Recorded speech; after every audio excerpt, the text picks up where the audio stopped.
Each nucleotide of RNA is made of 5-carbon sugar, a phosphate group, and a nitrogen base. It's different from DNA because it has ribose instead of deoxyribose, it's single-stranded, and has uracil instead of thymine. Messenger RNA carries copies of instructions for assembling amino acids into proteins. Ribosomes are made up of proteins 60% and ribosomal RNA, rRNA, 40%. During protein construction, transfer RNA, tRNA, transfers each amino acid to the ribosome. Transcription is RNA molecules that are produced by copying a part of a nucleotide sequence of DNA into a complementary sequence in RNA. Transcription requires the enzyme RNA polymerase. During transcription, RNA polymerase binds to the DNA, separates the DNA strands, uses one DNA strand as a template, and assembles the nucleotide into a strand of RNA. Polymerase binds only to regions of DNA known as promoters. A common example of a promoter is the Tau box, and it stops at a signal called the termination signal.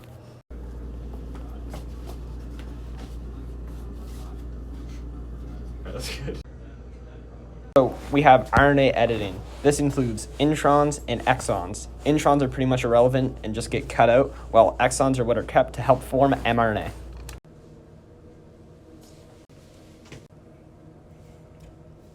A genetic code is a language of mRNA instructions. The code is written using the 4 letters AUCG. A codon consists of 3 consecutive nucleotides on rMNA that specify a particular amino acid.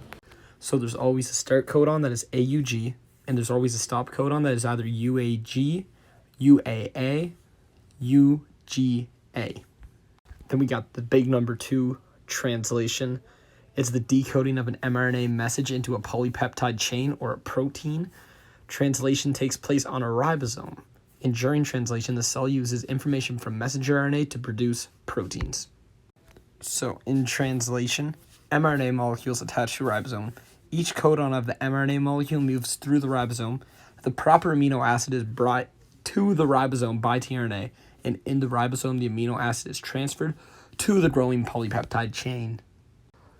Also, in addition to an amino acid, each tRNA molecule has 3 unpaired bases. These bases are called an anticodon that are complementary to the mRNA codon. The ribosome binds to new tRNA molecules and amino acids as it moves along the mRNA, as you can see in these diagrams. And this process continues until it reaches a stop codon. That is one of the things in the wheel that I mentioned earlier. And after the stop codon is found, a polypeptide and mRNA are released. Polypeptide goes through up to 4 stages of folding to become a mature protein.